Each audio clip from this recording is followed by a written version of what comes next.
All right, so we are at Marc DeSouza's house. We did the lecture last night, but he's going to give us a tour of his collection, all right, which is going to be awesome. And I am very excited to see it. Yeah, let's go.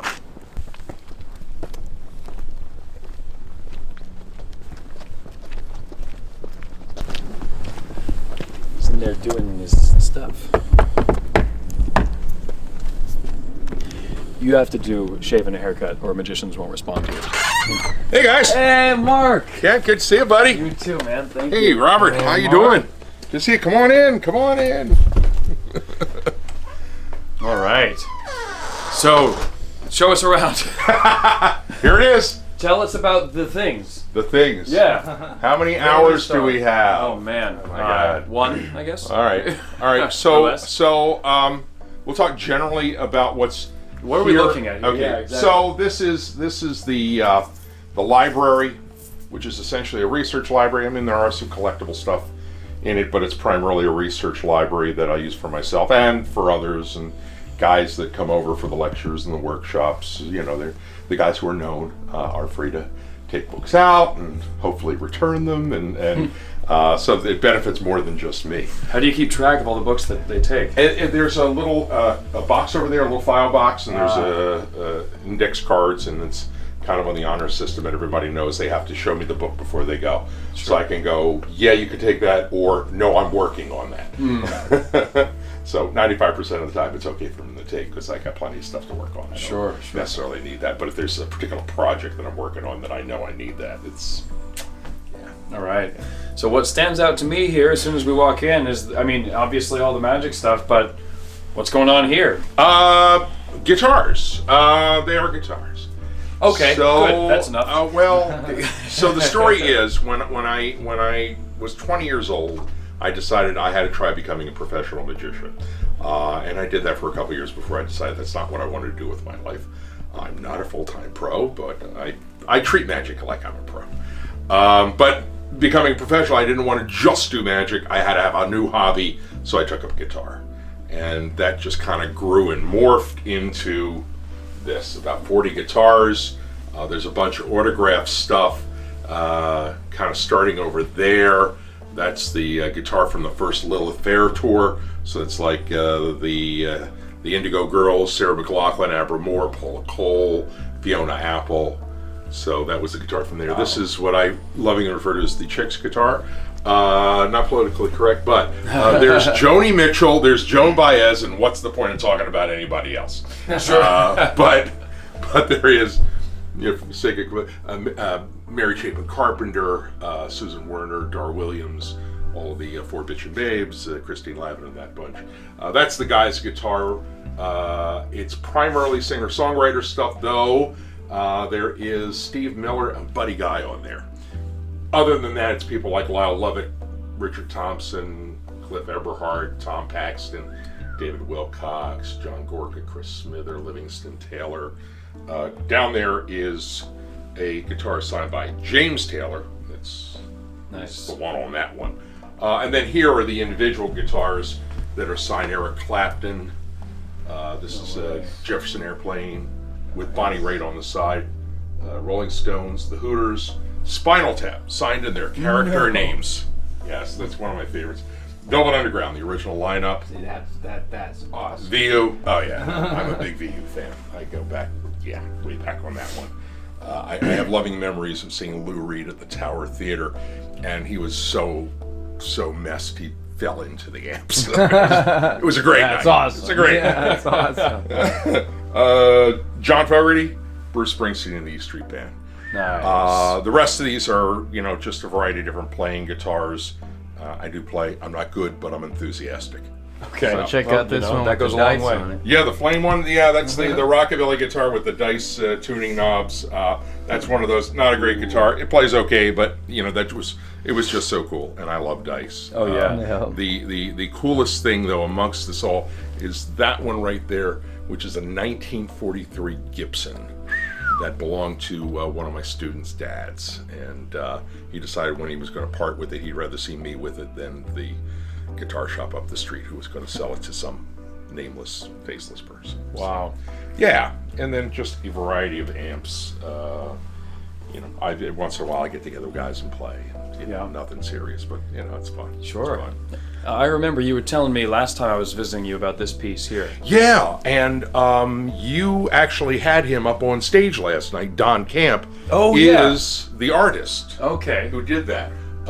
That's a picture of Max, obviously. Here, will you mind telling us about it? Well, if you want the details, the artist is Don Camp, Philadelphia artist.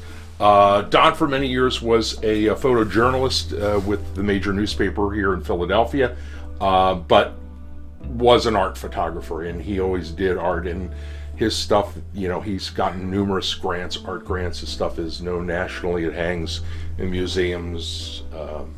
And his particular method of doing it, this was in the old days before he went digital with the process and had to recreate the process, but it's called casein, and he basically is a very heavy rag content paper, and he in essence projects the image from the negative right onto this heavy rag content paper, which has been smeared with a composite of, for lack of a better word, sour milk and dirt. But now using different kinds of dirt and different combinations gives you different effects. The real art of this all is when you wash it down to stop the process of development. And so there may be many different trials to get to the final product. In essence, that is an artist's proof, as is the one of me, which you'll see over there later. Yes. But the originals of those are owned by Larry Reichlin, who was here last night also. Oh, Larry, Yeah. his mustache? Yeah. Cool. Yeah. So the fishing poles and stuff here, these are all aerial fishing sets, a variety of them. This particular one here, that was Leslie Guest's. Leslie was for many, many years the editor of MUM and a Chautauqua performer. Wait, which one? You're talking about This one is here? this bowl. Oh, this bowl. Yeah. This bowl. Okay. And his method utilized a regular pole, but there are a number of different gaff poles there, including one made by Pop Krieger, who was Alf Lass's father-in-law. So that's probably the rarest of them. This set is the one that's different. This is the Alan Shaxson version. That was made by Scott Penrose, who was president. Wait, Shaxson was doing aerial fishing? Oh, yeah. I did That not was know one of his that. big feature tricks. Really? One of his big feature tricks. He's the first person I ever saw do it. Wow. That's what got me hooked on it. That's what also got me hooked on the hydrostatic glass. And just so people know, this is Catching goldfish out of This the is like Mac King. This in his Right, show, this is a little more complex version of Mac. Yeah, sure. Mac, in essence, catches one fish. This, you're catching 3 fish, and the method is completely different than Mac's handling. Okay. Max does not use a gaff ball. Max, because it's a single one, there's different constraints on it. It's a little easier, but this one is like middle of the stage, nothing around, and everything is self-contained in the pole, and it is different than any of the other versions. Wow. Obviously, we're not going to talk heavily about methods. Sure. This could be viewed by the Muggles, so we don't want to. We've got to talk in code. What's this Houdini thing over here? That was the stamp that was issued by the U.S. Post Office in conjunction, actually, with the 100th anniversary of the SAM convention, the 100th convention in New York City. The pewter piece, though, was done by a guy named Ray Bradbury, no relation to the science fiction author. Sure. He was a British sculptor who did primarily private commission stuff. The shelf here, these 2 shelves here, any of the bronze stuff that you see, as well as what looks like ivory, which actually is reconstituted ivory, those are all Ray's works. And many years ago, I visited Ray in England, and I gotten a couple of pieces from somebody who, Art Emerson, who used to bring pieces back. And when I went to England on a vacation, I contacted Ray and said, "Can we come and visit?" Sure. So we go to his studio, and he's showing me pieces. And I said, "Can I buy stuff?" He says, "Sure. What do you want?" I said, "Everything I don't have." So Ray saw to it that I got everything I didn't have, plus. So even that levitation? The levitation was probably the biggest piece he ever made. Yeah, that's a magnificent piece. Yeah, and there is actually a sketch of it that his sketch, and it's signed sketch that I have elsewhere of that piece. And So was he a magician or just He was a an magician. enthusiast? He was a magician. If you want to hear the funny story, so I ordered everything. Ray said, "Well, I don't have stuff here. I got to make this stuff." He says, "I'll contact you when it's ready. We'll figure out how we're going to get it to you." So he contacts me, and this is all pre-internet, by the way. He says, "I got the stuff ready. How far are you from New York?" I said, "A couple hours." He says, "Well, I'm taking the Magic Cruise, which was the thing that Reproof 71 hosted every year, and we're docking in New York City. I'll bring them to you and save the postage." Great. So he said, "We'll meet for lunch." So I came up, we met for lunch, and he said, "I've asked a couple of friends to come along. I hope you don't mind." The friends were Bob Austin and Peter Kane, who I had never met before, and these are famous magicians on the British scene, some of the most creative guys. Peter Kane is the guy. Is that the clip? The Austin Clip. Yeah. Bob Austin for Mentalist, the Austin Clip, so many other things that Bob did. Sure. But Peter Kane is the guy that created Wildcard and Gypsy's Curse. I mean, which is an extension of Wildcard, and so many other things. Jazz Aces, Peter Kane's Jazz Aces. I mean, and what nice guys! It was a great day. So I got to have a great lunch and come away with a whole bunch of great sculpture. And there's some things in there that I'm not going to talk about, but they shouldn't be in my collection because these are privately commissioned awards that are given to other magicians, which I have not earned, but I have them anyway through the largies of Mr. Kane. A couple things here in this cabinet here are a quantity of John Ramsay thimbles. John Ramsay was the great Scottish magician, legendary amongst magicians. It was actually a pheasant winner many years ago. Of Ramsay subtlety. Exactly, Ramsay subtlety, the coins and cylinder, Ramsay cups and balls. His thimble manipulations were incredible. Wait, Ramsay invented coins and cylinder. He did. I didn't know that. He did indeed. That's cool. It was based upon. It was a handling of the cap and pence, as it was known, but the most superb handling ever seen. The shells down there, the pewter shells, were Frank Garcia's, so I've got Frank Garcia's nuts. On the table to your left here, the billiard ball stand and the block there belonged to Milburn Christopher, who was a great magic historian and performer, the guy that really was one of the pioneers of magic in television. He had that great special in 1956, the International Festival of Magicians, which featured Cardini, and that is the one film that everybody gets to see of Cardini nowadays. For many, many years, you couldn't see the film. It was, there was one copy in the Museum of Television and Film in New York. So guys used to go there and just rent out, request that film just so they could watch Cardini over and over and over, and it was worth it. But now everybody's got it. It's on YouTube, so that's fine. I'm very curious about what's this item here. So I don't recall the name of it, but this is a box that you have what looks like kind of Da Vinci codish things. They can turn the dials. You can't open the box, and you can open the box instantly. And it has nothing to do with the dials. It is otherwise gimmicked. Sure. That's cool. That's cool. So as you're walking this way, you want to show us? Lead the way. Yeah. Well, in amongst the books are various sets of cups and balls. I've got a lot of cups and balls. So if I mention the names of all of them, these are people, things that few people would know about. But if you'd like, I'd be happy to give you the details. Yeah, please. Okay. So the first two racks here, these are all close-up books and other personality books. The cups in there are primarily the works of Colin Rose from England, who works under the name of Five of Hearts Magic. There is a set of silver cups behind the little dragon bookcase there. That's probably actually the rarest set I have. Those are Connie Hayden pure silver cups. I don't know who that is. Connie Hayden was probably the pioneer of gimmick coins starting back in the 1950s. No way.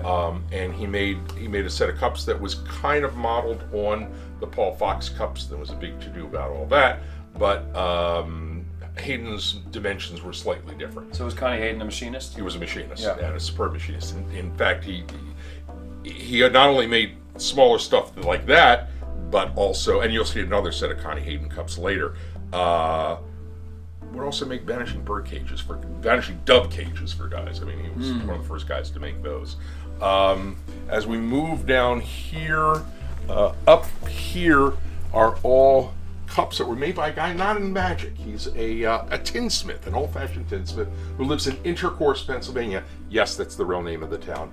Intercourse, Pennsylvania. That's our next stop. Right next to Lancaster. And it's very close to Blue Ball, by the way. And Paradise.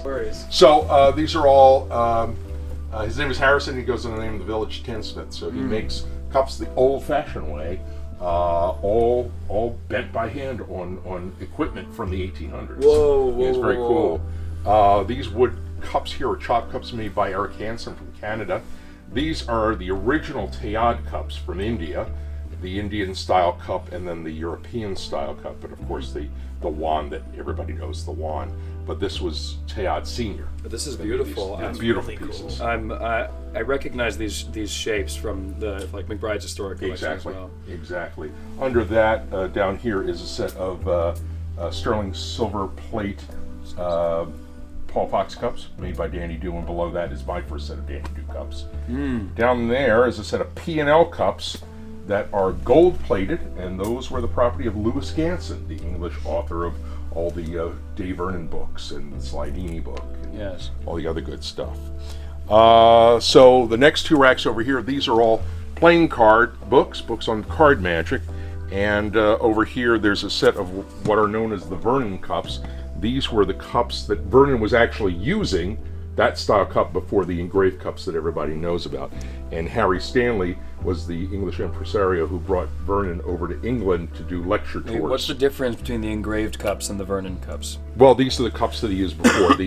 What are engraved? Oh, these are. There were two sets of cups that he had made in Morocco that are more like the Paul Fox style cup, and they were hand engraved. And there was a set that he used all the time, and then there was another set. And the story is Percy Diaconis obtained the other set, was never used, and he traded Vernon his old battered set for the brand new set. Oh, so I believe Percy still owns he's the mathematician. Exactly. Right? Yes. Yes. Okay, so as we go down here, more card stuff up top here. These are the Paul Fox Jumbo cups, both the copper and the chrome plate. These are also known as the chick cups. Right. And the guys loaded the chicks in them. These are all cups made by Mike Kaminskis.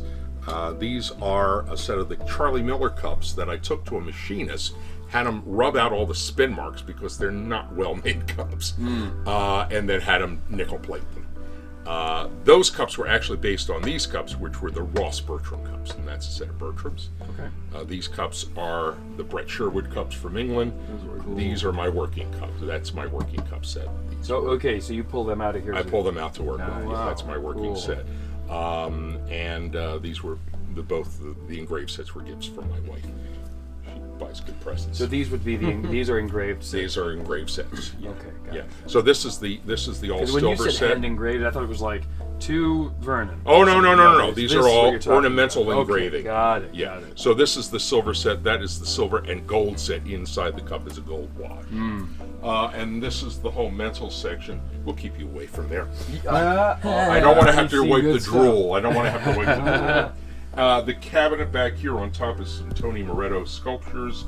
Inside is primarily tiny little props, paddles, knives, color-changing knives, and coin stuff.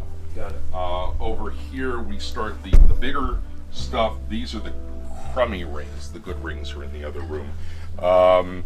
But there's like a Harbin table made by Eric Lewis, Martin Lewis's dad, who's one of the great craftsmen of magic. Wait, the wooden one? Yes, this one. Nice. Yeah, and there's various silk cabbies here. There's a set of Goshman salt shakers in that cabinet over there. What's the effect of the Goshman salt? Oh, this was a whole routine that Albert Goshman did where coins would appear under the salt. Okay, yeah, but is there something? I thought that was all ungimmicked. Or... They are ungimmicked. Oh, okay. But that's a set of Goshman. These are the ones that he just liked to use. Those are the shit, yeah. Yeah, did he make them? No. No, okay. But you can't find them. Right. It's just the ones that he worked with. Yeah. Okay. Yeah. What are we looking at with these clocks here? So this is the spirit dial. So someone would name a number, a time, you spin it, and it stops at that number. And it's okay. Yeah. So in the old days, it was controlled off stage. These are all self-contained, and they're various versions from various periods of time. But I'm not going to talk about the method. But it is mechanical in nature and surefire. And a favorite effect of mine, and something that, again, for the last 5 years I've been working on a full routine for performance with this. This one is particularly unusual. It's not all together. The pieces are down there, but this is a combination clock dial and spirit bell. Right. It's a glass bell. Normally, again, it's either controlled with a wand, where the bell is on the end of a wand, and it's controlled by the performer, or it's off stage. This one is remote control. And again, this was built by Scott Penrose, who was cool. former president of the Magic Circle, and built this for Chris Pratt, who was the secretary of the Magic Circle. Wait, okay, yeah. Chris Pratt. Chris Pratt is the actor. But Different Chris Pratt. Different Chris Pratt. Different Chris Pratt. Not Star-Lord. Yeah. And, not Star-Lord. Exactly. A lot of magic tables here from a variety of different manufacturers. I have a thing for magic tables, and it's like one of the worst things you can collect because it just takes up so much real estate. But at least you can put stuff on them. So Yeah, that's right. They also produce real estate. yeah. Yeah. So the Asian themed stuff here is made by a guy named Michael Baker, who is a current manufacturer's stuff. Does a beautiful job, and most of these are custom pieces, but he does standard pieces too. This was Larry Jennings' hat. And what goes under Larry Jennings' hat, and I'm going to hide this from the camera, is this. That was a gimmick made by Joe Porper, which enabled him to produce a hamster on the table in close-up from under his hat. Very cool gimmick. That's very cool. Yeah, very cool gimmick, and it was actually written up and described in Genie magazine, and when I saw it come up for sale, I knew I had to have it. Yes, of course. The ribbon, block release off the ribbon. Yep. Various versions of the multiplying bottles. Yeah. Again, I like the multiplying bottles. You got like 300 bottles here. It's once you do the trick, you'd end up with probably about 80 of them. That's from doing the trick a lot. It'd be a lot of bottles. Wow. A lot of bottles. So this is, except for the costumes, there's normally a 6-foot guillotine that sits here. Right now, that is in an escape room.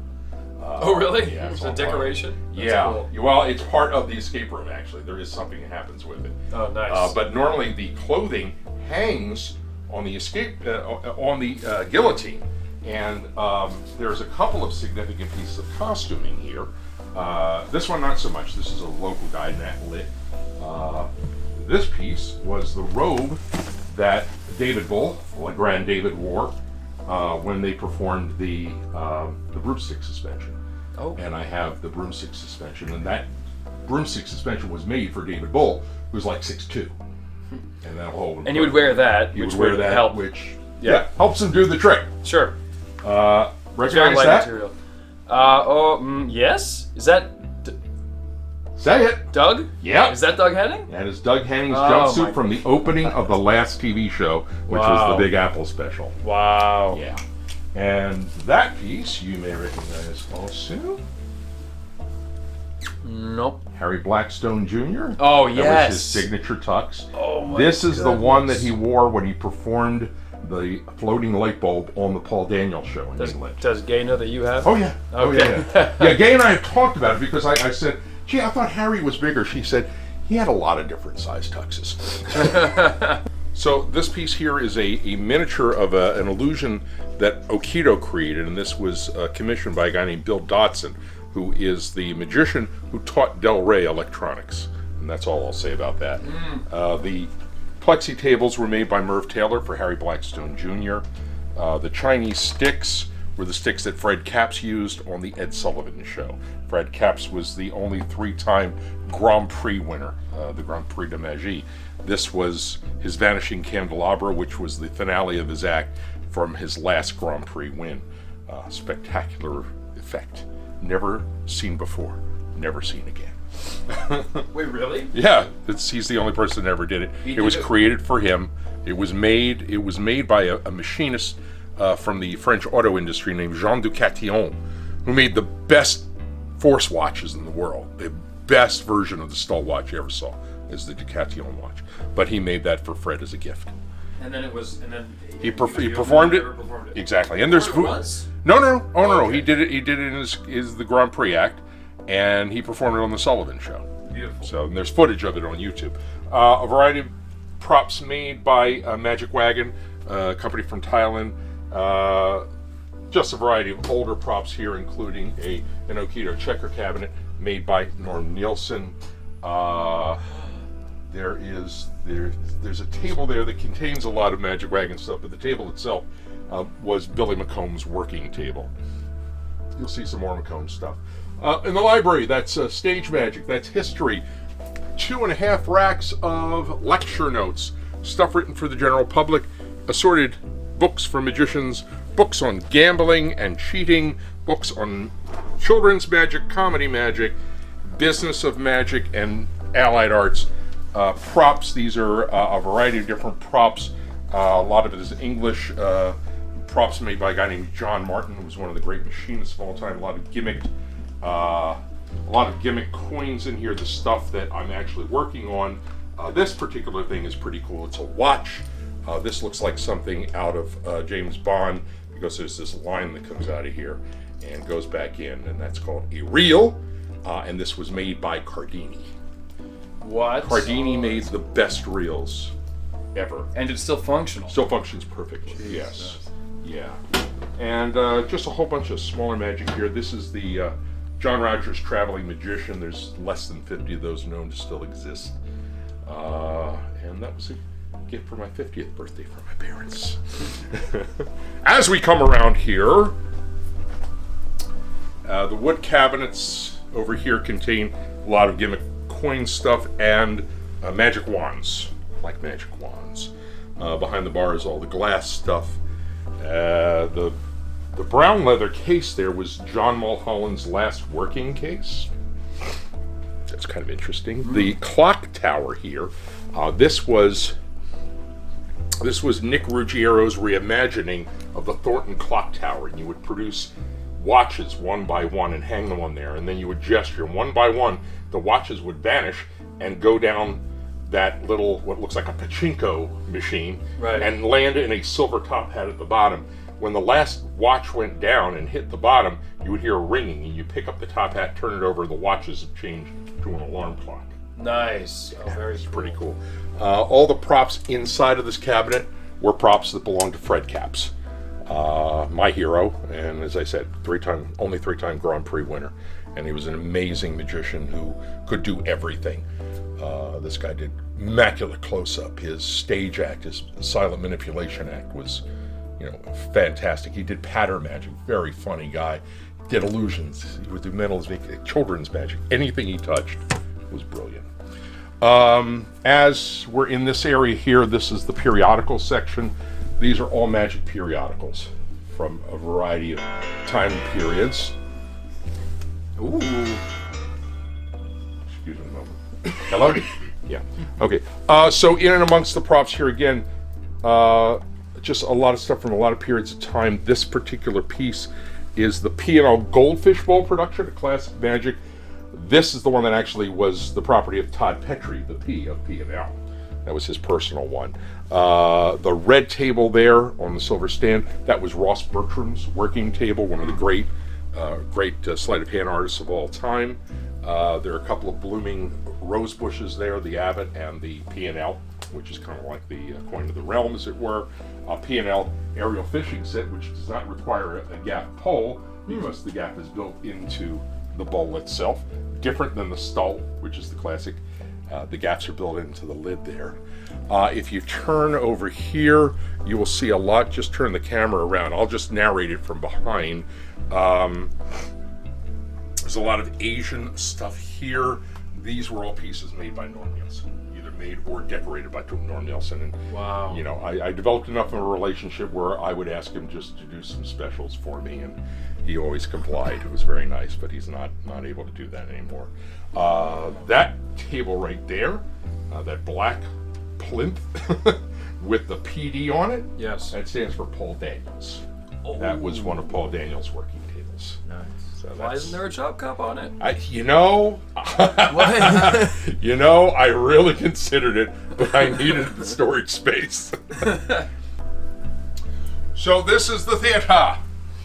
The walls are festooned with posters. About half of them are originals. Majority of them are reproductions by Norm Nielsen. The way you can tell the difference between a Nielsen and an original is the Nielsens look much better because all the colors have been brought back to their original intensity. Sure. And how do they do that? Computer. It's all like Photoshop and basically, that kind of stuff? yeah. He takes them, he scans them into computer super high res images, and he works with them and just brings them back to their original luster. Wow. So, they're mostly people that I really love or images that I really love. So we've got a combination of personality pieces and great magicians and just some really cool images. Thank you for the tour. My pleasure. Thank My you. pleasure. That was awesome. Glad we were able to do this. Well, there's so much more to see. I'll be using this for my insurance claims. Oh, so. Good. We'll make sure to get close-ups. So I mean, how did all of this start? How did you get started in magic? I saw a magician perform at a kid's party when I was 5.5 years old. And the only thing I remember him doing was the egg bag. It's the only trick I remember, which I still perform in my act to this day. And not the same version, better one. Okay. And then when I was 6... That's like the hero's tale. Exactly. It's the hero's trick. Yeah. And when I was 6, there was a TV show called The Magic Land of Alakazam with Mark Wilson. And that's what got me going. And I would bug my parents and my grandparents to buy me magic tricks at the toy store, the little SS Adams blister pack stuff, magic sets, wherever we could find them. And I guess by the time I was about 8, I was actually doing little shows, and I would perform like at my cousin's party. And this was still all like, toy stuff. It was not, And I would get books from the library, Bill Severin books. I lived on Bill Severin books, and I would make stuff out of cardboard. And it was great. It'd steal my mother's scarves. What are the Bill Severin books? Bill Severin was a Massachusetts magician who wrote books for the public. But the books for the public that he wrote were not like any other magic books you ever saw. These were very practical things. Tricks you could do with stuff you found around the house, and stuff you could make out of, Quaker Oats containers, cylinders and boxes and this and that. And they had great premises, different tricks and pattern ideas. Really great books. I have all of them. I have all the Severin books. How cool. They're very good. And I'll tell you, for anybody who's looking, the stuff is still in print. You can find the books, and they're still great books. They're still great books. Bill Severin. Severin, Severn. And in fact, Severin did create something that's usually credited to he and Pete Byro, that's a rising card trick that was very popular for a while. So you will often see his name associated. But it's credited to the wrong people? No. It's Severin. They do credit Severin and Pete Byro. Byro came up with something on it after Severin showed it to him. Cool. So, all right, well, I interrupted your flow there with the question about Severin. No. So when I was, I guess 8, 9 years old, we went to see a play in Philadelphia, and across the street was a bookstore, and in the bookstore was a magic counter. So it was Ben's bookstore, and the guy that ran the magic counter was a guy named Harry Reid, who became a good friend for many, many years until he passed. And then I found Cantor's Magic Shop, I guess when I was 10, and started going in there. And where was this again? This is all in Philadelphia. Philadelphia. Yeah, I grew up in Philadelphia, and in the suburbs of Philadelphia. I started performing, I guess when I was 10, 11 years old. I started really doing more kids' parties and performing around. And I had a couple of friends in the neighborhood who also did magic, so we performed together as a little troupe. Then one of them branched off, and the two of us did magic together for a number of years. And then I finally said, I guess I'm doing this on my own. So that's what happened. So I guess by the time I was about 14, I guess I was doing the shows on my own, and I would occasionally do a show for more adult group than kids, and learning this and that, and started developing very early a love for sleight of hand magic, manipulation, as we magicians call it, because I would see these acts on television, on Hollywood Palace and the Ed Sullivan Show, and the stuff that really got me the most was the manipulative acts. I could tell that this was a different kind of magic. This was not the magic you buy in a magic store. Right. And so, like when I was 10, I saw Capps perform on the Sullivan Show. He was the act that followed the Beatles the first time they were on. Tough act to follow. What did he do? He did 2 tricks. He did the homing card, That's the thing with the 5 cards, with the 4 black cards and a red card. The red card he throws away, and it keeps coming back. And Right. Keeps getting more frustrated and frustrated, which is based on the Huger and Browie version, but his handling was much better. And he did the salt pour. He did the long pour, and I'm watching him, and it's not so much the tricks that I'm focusing on. I'm focusing on him as a performer, and I don't know how at 10 I was able to appreciate who this guy was and what he did and the way he performed it. But boy, it was that was life changing for me. So I would go to the magic shop, and all the old guys would finally realize by the time I was about 14 I wasn't going away, so they better start helping me. And so all the old guys that were helping me all became my friends, and now they come over here and hang out with me. So the ones that are still alive. So that was the beginning. Then you said around maybe 20 or so, you said, I got to make a career of it or not. Right. Yeah.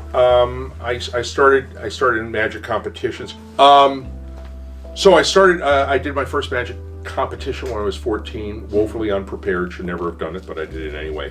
But that set me off on the road to ruin. So I guess I was 68. The next time I competed was in 72, and actually took 3rd place in nationals. And it was kind of like a race from there. I did at the same time when I was competing. I was doing stage manipulation, what we call a silent act, an act to music, non-verbal act. And that's what magicians knew me for. But all the while, the performance I'm actually doing is all patter stuff. It's typical, stuff you do for, organizations and corporations and private parties where you're doing a regular stand-up show. Got it. But the magicians knew me for doing the manip, and I was able to combine that with it. Eventually, I said, I got to try this. I got to make a go of it while I have no responsibilities to anybody but myself. So I did magic for a couple of years, and had some great experiences, but realized that's not what I wanted to do, because number one, if you depend on it for a living, it's difficult to love it as much. Sure. When you're depending on your your next meal or your rent from coming from that, and you have a need to. I felt a need to be commercial, to be able to do the act that they wanted to book me for. So I couldn't be as artistic as I would like, and it was stopping me from doing things I'd like to do, putting my resources in certain areas than others. So I realized that I could make certainly more money and have a more secure livelihood and not have to travel constantly if I got a real job and did the magic in evenings and weekends. And it really, the only thing I was really precluded from doing was like cruise ships. Because we were already coming out of the era when you were doing review shows. I couldn't do that. I didn't want to anyway. But even trade shows, once in a while I would do trade shows. I'd take a few days off. And, when we were into the, when I really started competing a lot, I was already, winning nationals and internationals close up and stage, and not being a full-time pro. I still had a full-time job. And so people would want to book me for conventions and lectures and this and that. So, I was fortunately by that time in the 90s, I was in a position with the company I'm with now, which is a family business, where there were people there that could kind of cover for me when I said, going away for 4 days, or I'm going away for a convention or a tour. I'm going to Australia for 10 days. I'm going to China for 2 weeks. I'm going to Japan. Go to Germany. I gotta hear those stories. So it's it's so great to be able to travel on somebody else's dime. I got to see the world, and with somebody else paying for it, and got to see the world in a better way, because when you're with people, with the natives, as it were. You see magic. You see the world from a very different position than being a tourist. So they're taking you places where they go. It was. It was great. It was great. Wow! And all the while building this beautiful collection. Yeah. So that started in my, I guess, my early to mid 20s is when I said, I started buying pieces that were older pieces or things I really liked for one reason or another. It got to a point pretty early on, though, where I said, I'm not going to be a collector. I'm only going to buy things that have some meaning to me, that I really like, that really touch me somehow. That doesn't always happen, but you try. But I the first big magic auction conducted by an auction house, I was there and I watched this and all right, Ricky Jay was sitting in front of me, and Mike Cavening was sitting to my side, and the room was filled with top collectors. Worse than that, though, there were people on the phone bidding from other parts of the world.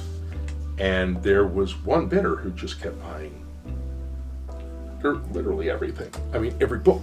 And it was like a never-ending parade. And at one point, Ricky turned to me and shouted an expletive and said, "This has no idea what the he's doing." And it turned out there was a very wealthy guy from France who saw an opportunity to pick up a lot of books he's never going to see again, probably, and paid whatever it took to get them. So there were a lot of very frustrated collectors that day. But I said, when I saw these prices, I'm like, I don't have the wherewithal or the desire to spend that kind of money for this kind of stuff. I'm just going to buy the stuff I really like if I can afford it. And fortunately, at this point in my life, I've been able to afford some decent stuff, and you can see it. I mean, it's I keep it out, I let everybody enjoy at least looking at it, and once in a while I perform with a couple of these pieces, and that's the joy of it, do you have a favorite item that you've acquired? The caps candelabra is my favorite. I mean, only because, well, first of all, it's a mechanical beauty. I mean, it's really, really cool, but just the association of that, this was the finale of Caps's act, and Caps is the greatest magician I ever saw. There's lots of great magicians I've seen, but I mean, just all around, I thought he was absolutely the best. Anything he touched was miraculous. But I mean, like the stuff over here, these are more recent acquisitions. But like the blooming orange tree, again, gift from my wife. This is a recreation of the Robert Houdin, which is one of those absolutely wonderful pieces. I was going to say, I recognize that. Yeah. If you go to the Copperfield collection, you'll see the original and two others, which are nicer than this one. But I'm happy with this one. I noticed that yesterday. The billiard ball stand. There's the straight version, the loop-de-loop version, and the clock tower back here. Those were built by a guy named Rudiger Deutsch from Germany, who was an amazing historian and craftsman, and actually did an act where he performed all this stuff. He did it in period dress, and I got to see him do the act. It was great. So he passed away a couple of years ago, and the first part of his collection came up a few months ago. So these are pieces that Rudiger built himself, and I just went, wow. What was the name? Rudiger? Rudiger Deutsch. Rudiger Deutsch. Yeah, from Germany. Yeah, pretty cool. Wow, doing the classics. Yeah. Well, wow, thank you so much. I mean, there's so much more to talk about, so much more time to cover, but we're going to do a workshop, so let's go. But we're going to actually, get some sleeping bags in the car. We're going to camp out right down there underneath the pull up the truck. Pull up the truck. Good. Yeah, but we're going to talk about that. But yeah, we're hoping. All right, I'll be in the mentalism section. See ya.